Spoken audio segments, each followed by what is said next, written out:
আবৃত্তি করছি কবি সুকুমার রায়ের জীবনের হিসাব কবিতাটি।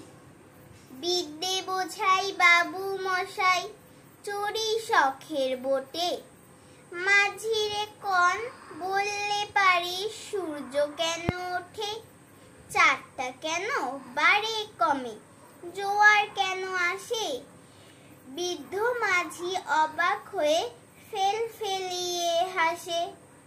বাবু বলেন, সারা জীবন মরলি রে তুই খাটি, জ্ঞান বিনা তোর জীবনটা যে চারি আনাই মাটি।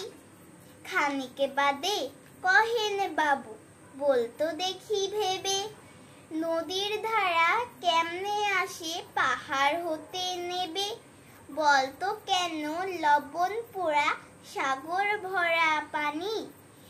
মাঝি সে কয়, আরে মশাই অত কি আর জানি। বাবু বলেন, এই বয়সে জানিস নে ওটা কি, জীবনটা তোর নেহাত খেলো অষ্ট আনাই ফাঁকি। আবার ভেবে কহেন বাবু, বলতো ওরে বুড়ো, কেন এমন নীল দেখা যায় আকাশের ওই চূড়ো, বলতো দেখি সূর্য চাঁদে গ্রহণ লাগে কেন।